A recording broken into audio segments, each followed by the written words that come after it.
I guess really we have a twofold purpose. On one hand, it's supporting the artisans and, preserving their traditions. But on the other hand, we're also trying to inspire a more intentional lifestyle for our consumers. So with every product, when you buy it, we want our customers to feel not only good about where it comes from, how it was made, how the people who made it were treated, but also that when they purchase it and they bring it into their lives, it becomes a way for them to create a life for themselves that is more fulfilling and authentic.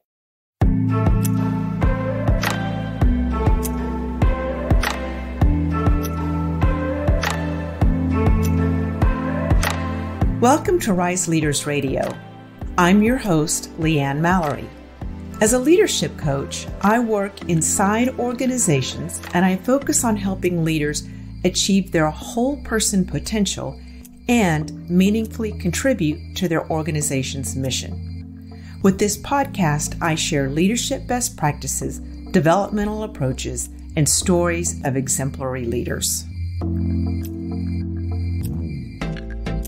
Hello. Today I'm speaking with Sofiya Deva. She had the guts to launch a new company during the pandemic. And not only did she launch This Same Sky, but I think Jim Collins would give Sofiya an A+ for creating and embodying a powerful core ideology. What this means is that she's operating her company with purpose, mission, and values. We talk about her first product launch and how I see the company living the good, the true, and the beautiful. Enjoy. Good morning, Sofiya. Thank you for being here. Hi, Leanne. Thank you for having me. This is so exciting. I know. I'm really excited to talk to you. This year, in the middle of a pandemic, you launched This Same Sky, which is a company that sells artisan-centered, rotating collections of personal and home accessories. It's a beautiful line with a compelling purpose, and we are going to spend most of our time talking about that. But I do want to introduce you first. We're all multidimensional, and your many dimensions have come together really splendidly for this business. If we could all integrate our loves, our strengths, our sense of purpose in the way that you have, I feel that we'd all be healthier and live a life of well-being. So I really just want to congratulate you for bringing all of this together in such a beautiful way. Yeah, I'm blushing. Yeah, I think it's really a privilege when you're able to bring so much of yourself to your work. And so I feel really privileged to be at a point in my life where I do have that opportunity and I am, ready on so many different levels and able to do that. Yeah. So I wanted to give a little bit of your background. You have been a yoga teacher. You're a lover and writer of poetry. You have a wicked smart sense of strategy and marketing, and you have guts. I had described you to you earlier as having a very nice combination of beauty and badassery. You were also born in India and came to the U.S. when you were about 5, and you didn't let any of this go to waste. So while some of us have all of these disparate parts, or actually all of us have all of these disparate parts, you seem to be pulling more and more of yourself and your loves in. How has this happened so early in your life? How have you accomplished this? You're too kind. It's funny when you say early in your life, because internally, I often feel like I'm behind, but I think the truth is that finding that integration, creating a home for the different parts of yourself and living a life where your multitudes are kind of invited and able to kind of coexist, I think that's a lifetime's work. Right? Yeah. But I think I have so many loves and I couldn't turn away from any of them. And I think I've just worked to find areas of complementarity, and it hasn't always been that way. There are different seasons where you have different areas of focus, and you do have to put certain things you cherish on the back burner, or maybe it's dormant for a while.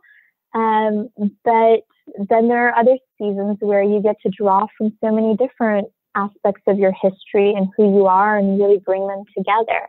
And that's a beautiful flowering.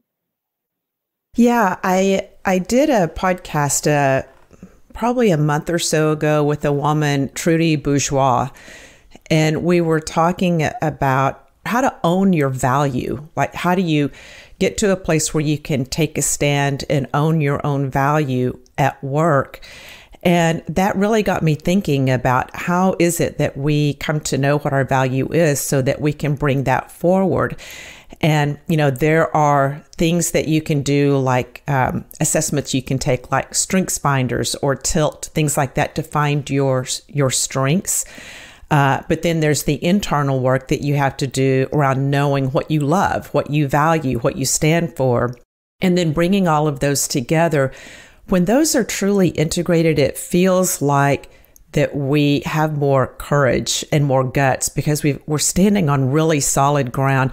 And that's the feeling that I get from you. And when I look at your website, the whole business, it just feels so purposeful and intentional. And it feels like it really has a lot to stand on.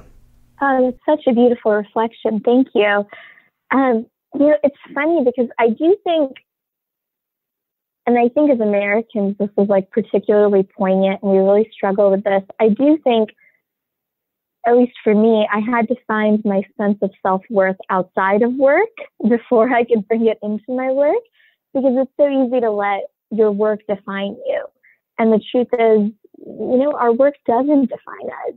And when you travel in other parts of the world, that's clearer, whether you're in Paris and you look around and people are having 2 or 3 hour lunches and really enjoying their conversation and their time with one another.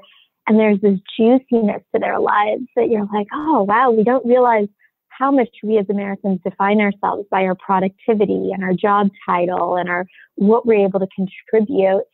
And all of that is, of course, very meaningful. But I think if you let it overly define you, or you don't know who you are outside of that, it can be really constricting.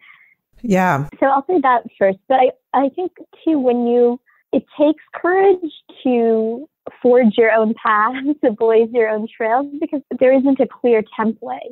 At that point, you're really believing in yourself, and you're kind of betting on yourself and your potential and letting that unfold in its own unique way. The fun thing is when you do that, people respond to you so differently because you're bringing so much of your own energy to what you're doing that excites people around you, and they're more keen to work with you and invest in you. Yeah, I love the word delight. And when I'm with someone that has fully owned the gifts that they bring, and I thought this was, and it may be more of a phenomenon with women. I don't know that it is, because just last week I was on a call facilitating a workshop with a group of people, and a gentleman on the phone confessed to not knowing what value he brought to the company because he didn't have the degree of expertise that other people had. And yet he's a beautiful human being. And so, like you said, we get trapped, I think, by this external definition of what our value is. And sometimes we make up what that external definition is. And so we don't recognize our own value. So a huge congratulations to you for being on that path. And just it comes through so solidly. And I think, this is a podcast that I hope a lot of people who are in leadership positions are listening to, and really bringing the full flavor of who we are, and allowing those people that work in our organizations to bring that too. Really is, it's compelling, it's life-giving, it's delightful. It really just, I I don't know, just it makes our workplaces and our lives much more civilized when we're thinking of things that way. So the other thing, as I, again, look at your website, I was reminded of this.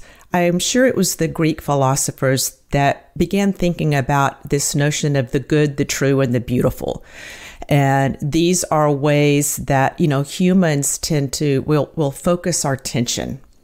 And when I look at your website and think about your business, you're one of the few businesses I think that's really done a great job at fully building out all three of those pillars, the good, the true, and the beautiful. And so I'd like to use this actually to talk about the business, This Same Sky.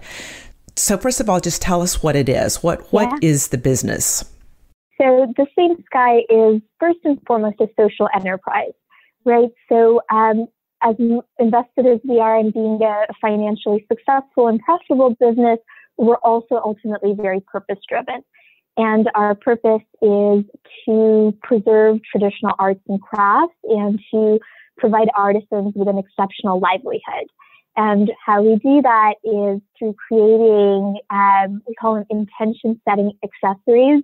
So all of our products are handmade by different kind of clusters of artisans around the world. And I guess really we have a twofold purpose. On one hand, it's supporting the artisans and, preserving their traditions. But on the other hand, we're also trying to inspire a more intentional lifestyle for our consumers.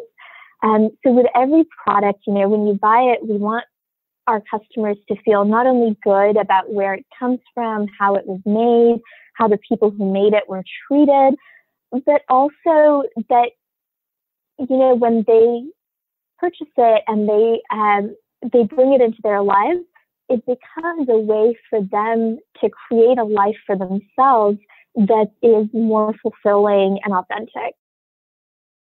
Nice. And I would put that under the column of the good. Mm-hmm. So if we were categorizing, like the Greeks would, this would be in the category of good. I want to jump to the beautiful now because it's the essence of what you're doing, bringing a lot of beauty in, and not just physical beauty, but you have a poem actually that you wrote yourself that embodies the spirit of This Same Sky. And even the name of the company, This Same Sky, has its roots in poetry. So can you talk about where you got the name? And ultimately, I want you to read the poem that you have created. Yeah, absolutely. So yes, we have a brand poem. Poetry is, which I love. I think all brands should have brand poems, by the way. Poetry is my first love. And the funny thing is I was in marketing for so long, and I found my study of poetry and my training as a poet was so useful as a marketer because it's all about, everything from creating copy to how you position an idea. I just think poetry is so often kind of dismissed as being impractical, but I think there's such a deep well of wisdom in poetry, and we learn so much and we're able to take so much from it and plant it in kind of different aspects of our lives. So I think poetry is really powerful. The name of the company came from a global anthology of poems curated by Naomi Shihab Nye, who's one of my favorite poets. She's a Palestinian-American poet, and she had this book called This Same Sky, and it was poems from all around the world. And to me, that felt very symbolic of our project with The Same Sky, is this idea of, how can we curate these really one-of-a-kind pieces from around the world? And I think of each of our products as a poem. And this kind of dual goal of creating a sense of solidarity, the same sky, or we're all in it together, while at the same time celebrating the distinctness of the differences and the idiosyncrasies and the cultural differences, not reducing all of that as we're affirming the sense of unity and being in it togetherness. So that was kind of the big inspiration for the company. And I'll be happy to read the poem to you. Make an offering of your longing. Wherever you go, there you are.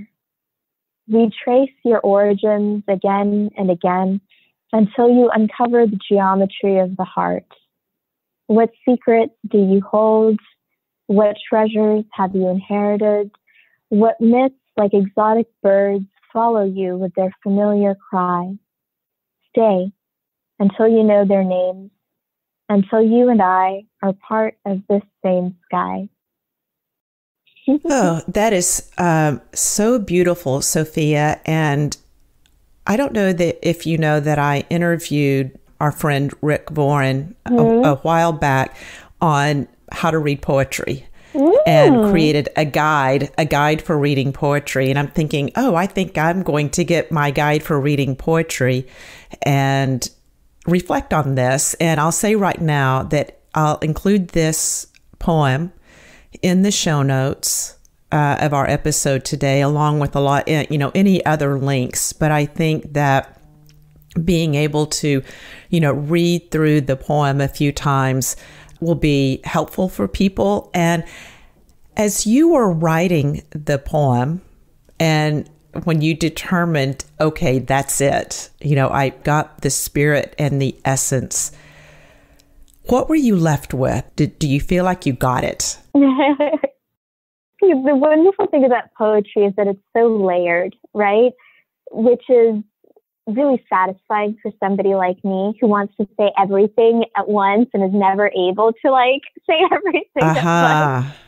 Because there's always so much complexity, and you can't capture all of it in any given expression or moment. So poetry is very satisfying because you can layer all of these different meanings in. But I think for me, if I'm distilling it down, it was really an invitation, right? It was an invitation to our customers, to our community, to locate themselves in kind of this greater global heritage, if you will. To really say, where do you come from? Who are you? What stories belong to you? Where are you headed? And this is my very kind of subtle critique to sustainability in the present moment, is we have a lot of emphasis on minimalism and less stuff and less clutter, which is great. But I think the other side of that less stuff and less clutter is more meaning and more purpose. And I think if we just negate and eliminate without tapping into a greater sense of who we are, a greater sense of where we come from, it's incomplete for me. Yeah, I had not considered that before. And as I look at you here with that brightly colored wall hanging behind you, and your scarves are beautiful. They're very colorful. And I can imagine that as you bring goods in from across the world, that we'll be seeing, colors that are indicative of the different communities that they come from. And most artisans do use a lot of color. There's a good amount of that. But I hadn't considered, Sofiya, how this minimalism and getting things, to the bare essentials can feel dry. Yeah. If we let it go too far, it can feel dry. And so you're inviting us to hold both. Yes. Not to have the clutter and not to forget, because we have so much around us, but to choose wisely and choose those things that bring beauty and life into our life. Absolutely. And they go hand in hand. When you create space, you're able to present something, But if you're just creating space and there's no presence, to me, that's not fulfilling. But also it's not inclusive of so many different world traditions that, are really rich and intricate and colorful. And that's an important part of sustainability, because even though sustainability is kind of infant in its renaissance, it's ancient in its roots. So we think of it as like kind of this new thing that we're going to innovate, and it's like, okay, great, but a lot of the solutions actually lie in our past as well. I'm finding that a lot in what I'm seeing that's new. It has really circled back, and we've come full circle on many things, even in our appreciation of, as I watch the videos of the artisans in Jaipur using the block printing to make the scarves in material that's also hand woven. And so we're coming back, I think, to really appreciate handiwork and the imperfections. So I purchased a scarf from you yesterday, and I love looking, and you can see where, some of the colors started, I don't know how to say if they separated, but you could see in the purple, you can see the blue and the red and the purple. And I think that's beautiful. And so we talked a little bit about, if you're wanting perfect things that are perfectly square and perfectly made, then handmade items may not be the thing for you. Because these are going to have a lot of character to them. So I feel like we're going to make a hard right turn here, because we just talked about the good and the beautiful.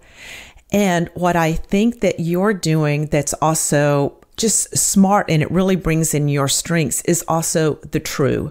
And when we look at that element of the Greek philosophy, it's data, it's fact, it's science, and it's profit. It's what many of our, the capitalism has built on, is like, is it profitable? And while that's not your focus, if you don't have profit, you can't stay in business. And you've done a ton of research. Where are the places where they're really known for this beautiful artistry? And then how can I go in and work with these folks? And now you're doing it remotely, which was not your original plan, but in such a way that we all win and we're all making a fair living and all of that. And this was also part of that I called the badassery. You're a great strategist. You're a crack marketer. So you're very well known in those very traditional business worlds as being very successful in that area. And I think that there's a tendency that will lean on one of those three pillars and just leave another one out. I'm just so impressed with how you've been able to bring all of that together. And I'm just curious how much of a focus that was as well, the true nature, the capitalism, the profit. How did you go in eyes wide open and really smart in building the company that would have all of these elements? Yeah, there's so much to the kind of business strategy around the same sky. And because, ultimately we're so motivated by wanting to create wealth and abundance for our communities of artisans, for our internal team. We want this to be a success. So there's definitely been a lot of research that's gone into it, both in terms of, understanding. I really felt like the market was very ripe for this idea, because more and more of us as consumers and shoppers are wanting to shop our values, are wanting more transparency from the brands we engage with, are wanting brands to not just produce kind of high quality products, but also stand for something in the world. And I've been a big fan of other brands kind of pioneering this model. Sudara is one that I always like to brag on and always comes to mind. They create loungewear, and a big part of their business model is hiring and training and providing all kinds of life skills for women who have either been at risk for or rescued from sex trafficking in India. So I feel, lucky and very much like I'm standing on the shoulders of giants, because there have been really wonderful brands that have been kind of pioneering this model of purpose and profit, social enterprise, and kind of showing that it can be done. But we're still ways from really having an established playbook for this kind of business model. So that's where I hope that I can contribute. And that's where I'm kind of very actively creating what that looks like, because the economics do have to work. And there's all kinds of challenges you face with artisan production. Everything takes so much longer. Efficiency is not the name of the game. You know, everything from the monsoon to someone's getting married, all of this creates disruption. When you're paying people 3 times the standard rate and really trying to maintain good working conditions, that eats into your margins. The fashion industry is not really built, its economics are not built around these values. And so, you know, if you're kind of thinning your margins by really maintaining your convictions to pay your artisans well, then it's very hard to sell your products at a wholesale rate to distributors because then you don't have anything left. So the whole industry is really in need of reform. But the great thing is that consumers are demanding that reform, you know, and so I think the brands that are going to deliver that reform have a competitive advantage in terms of being more desirable by consumers. But then we also have to get the industry caught up, so we're not having to kind of try to function in a dysfunctional system. I know that's a lot. Yeah, it is. And it was one of the things, again, so I picked up a scarf yesterday that I'm delivering to a good friend of mine in a couple of days. But then I got online and I purchased a few other scarves, and it wasn't inexpensive. But I just had to remind myself that I'm actually like buying a piece of art. It really is a piece of art.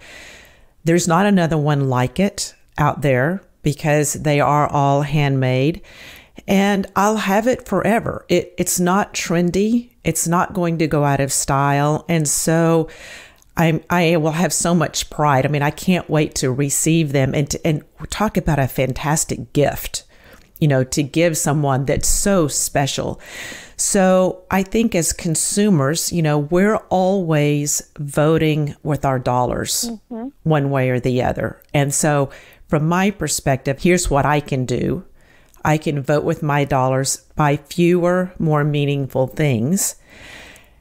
So that's a reminder on this end. The other thing that I was really struck by, Sofiya, is in talking to you and all of the different channels that you're pursuing. So you don't have a retail store. I think you're primarily online right now, but you also have partnerships and pop-ups and all of that. So you're being really creative with, like you said, your distribution channel. So talk a little bit about that.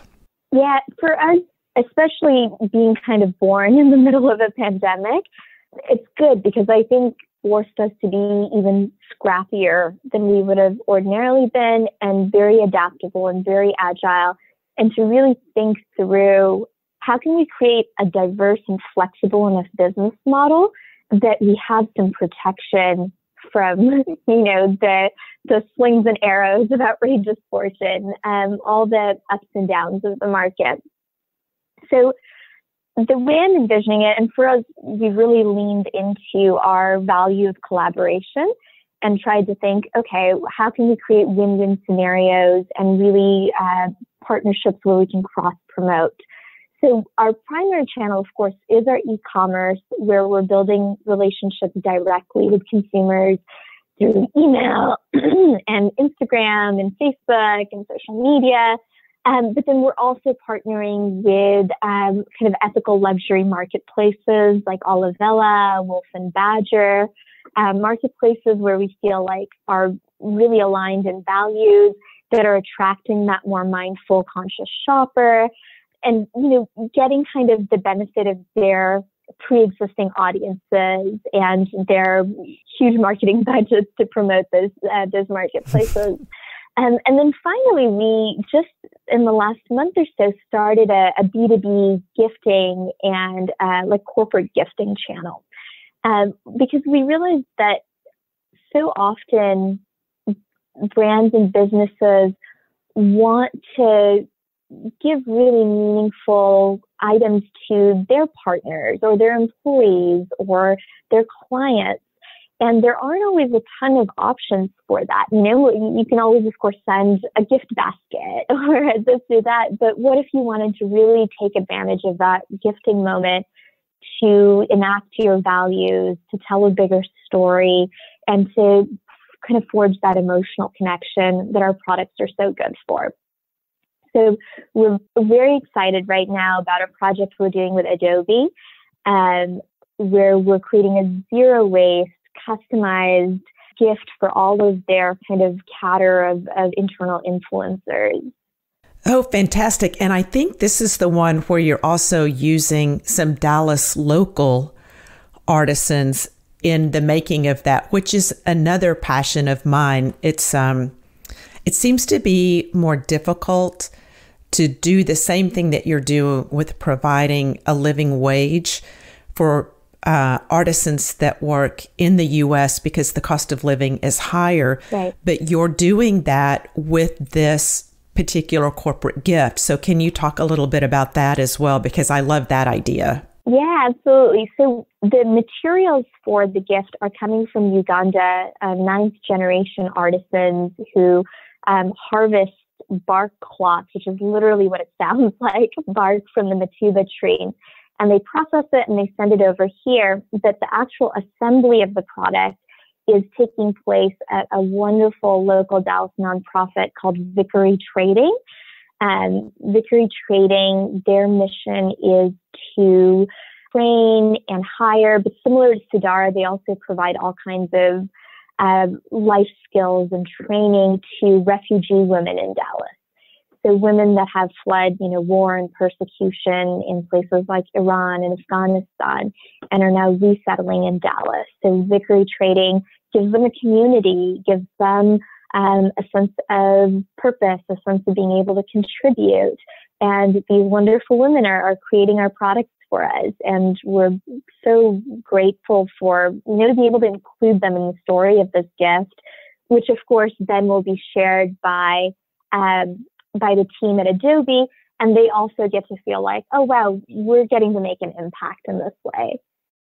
Again, a huge win across the board. And it's also striking me, Sofiya, that as you're diversifying your product, so it's not all reliant on what's going on in Jaipur, India right now. So you've diversified that.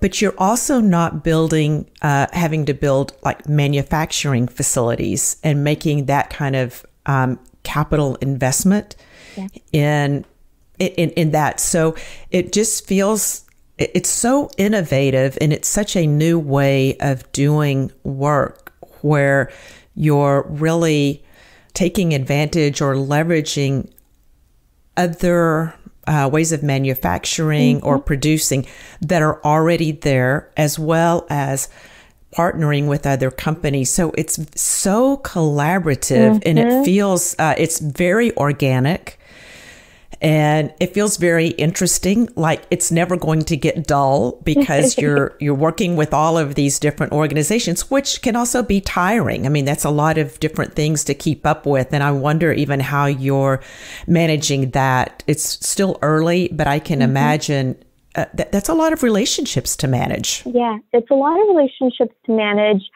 The exciting thing is there's always something new to discover. And that's the part of it that it's like really feeds the little kid in me that's like, ooh. It makes my work really fun and interesting. But I think of us as like being very decentralized in a way, but also very connected. I do, as an entrepreneur, you have to take burnout very seriously. And you have to recognize that you're not immune to burnout. You don't have infinite energy and resources. And I've had some really good coaches who have helped me recognize that, actually my energy is a really valuable resource in this project. And I need to kind of guard and replenish it just like I would any other resource in my company. So I'm very militant about self-care. And then, there's an interesting kind of tension because on one hand, we do try to have multiple kind of products and projects underway at any given time, partly because the timelines are less predictable with artisan production. Right. So if you have kind of multiple projects and multiple product lines, it helps you balance out if there are delays on one end. But it's also really important that whatever we engage, we do intentionally and we're able to have good follow through on. So if ever I feel like we're getting spread too thin, I use that as kind of a signal to pull back and really reassess what's priority. And you're able to do that because of the way that you've built the company. And I think that I understand, Sofiya, that you planned this launch. You didn't plan to launch during a pandemic, no. But you planned it for a while. And so you had your own reserves for investing. And I believe that you decided to fully fund this yourself. Mm-hmm. And so, which also gives you that ability to pull back when you want to. You don't have investors breathing down your neck. Right now, you might later, you might find friendly investors, people that you want to partner with. But as of right now, you're able to calibrate your energy expenditure as well. Mm-hmm. Yeah, absolutely. And that's definitely one of the advantages of being self-funded, is that you do really get to set the direction of the company. You get to set the pace of your growth, which is huge, because I think for a company that's as purpose-driven as we are, it can't be growth for growth's sake, right? And so this is kind of a delicate early stage where I really want to hold on to that control. Down the line, I do want to attract investors, and I do have ideas on how I'd like to scale the company up and take it to that next level. But I think at that point, the foundation and the identity will really be part of the value and will be kind of in place so we can do that. Yeah, I'm grinning over here because then we'll be, however many years down the line, you'll be working with a consultant or a coach somewhere on how to get out of the founder's trap. Because That's right. It's a really predictable thing that happens. Yeah. You spend all of this time creating your company. And as you bring on investors, there can also be this resistance to changing things. So that's something down the line, but it's fairly predictable. And I'm like, okay, I wonder how those conversations will go, because you will be having them in one way or the other. At least I hope I'll be able to get out of my own way down the line. I like the distinction a lot between crafting and scaling. We talk a lot about scaling, but we don't often talk about like crafting something that's worth scaling. And right now I feel like we're in that crafting phase where I just want to create something, like you said, that's true and good and beautiful and irresistible. And then once that's in place, let's scale. And that's a different toolkit. Right. Yeah. And you'll know when the time is right. I hope so. I feel like, yeah. I want to make sure that before we end the call today, that you are able to make any invitations that you want to make to people out in the world. And so what do you want to say to folks? Where do you want to direct our attention as we start bringing the call to a close? Thank you, Leanne, for that. So I think first I would just say, just like you said about voting with your wallet, really, we can't exist without the support of an engaged community. And that requires purchases, that requires feedback, honest feedback, that requires sharing our content. We can't exist without that community that also shares our values. So I would just say to folks who share those values, act on it, engage with us, invest in us, show, demonstrate that you share those values. Right now, we have our launch line out, which is a collection of exquisite hand-printed scarves from Jaipur, and they're really at every price point. So we have them ranging all the way from $45 to $225. And so I would just ask that, if you're doing personal holiday gift shopping, if you're looking for a really one-of-a-kind statement piece, check us out. Check out our site. Check out our Instagram. I think you'll really like what you see. But I'll also say that for the business leaders who are listening, who are wanting to create a really meaningful gifting experience for their network, for their employees, for their business partners, reach out to me on LinkedIn, because I would love to have a fuller conversation about what that looks like and how we can make that happen. That's a little more time sensitive because we're approaching the end of October, but really would love to have those conversations. We also have a great article in Forbes about ethical corporate holiday gifting that you can check out. And then the final, I think, call to action would just be talk to us on social media. Tell us what you think. Tell us what you like. Tell us what you don't like. That feedback is really one of the most valuable things for us at this stage, and we're actively seeking it out. That's fantastic. And all of these things that you've just mentioned, I will be sure to include in the show notes. Sofiya, you're very active. I think where I see you the most are LinkedIn and Instagram. That's where I would recommend people connect with you. And if you are on Instagram, I'm going to invite you all to look at Sofiya's the homepage. Where all the tiles are there, where you have created these beautiful kind of murals. I don't know what the marketing term for what you've done with that page is, but it's your grid. Yeah, the grid is beautiful. And I just have to look at it and go, okay, I'm not going to be able to do that, but I can really appreciate the beauty of it. So the beauty is just woven throughout. And the good is woven throughout your company as well. It's just very, very attractive. So thank you for spending time with me this morning. And again, for your guts and courage. I have 2 daughters, and I just, I point them in your direction, and people can build a different kind of life now. We don't all have to be working in the big corporate. It's fine if that's what you want to do. But there are other options, and the world is really big and organic. And I say get out there and try things out. Thank you, Leanne. Yeah, I really believe you can make a difference anywhere. But I did take a big leap of faith with this business idea. That's a very, very comfortable path in marketing. And, it brings me a lot of joy to do it. And it's really nice to have the encouragement and the positive feedback from folks like yourself, because it keeps me going on the hard days. That's fantastic.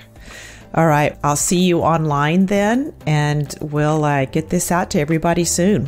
Thanks so much, Leanne. What a lovely conversation. Thank you. If you like what you heard today, subscribe to Rise Leaders Radio on your preferred podcast platform. Your ratings, reviews, and shares are also really appreciated. You can also visit rise-leaders.com for all the resources we talked about today, and to work with me if you're committed to making your unique and positive impact. Thank you for listening, and remember, elevate your part of the world.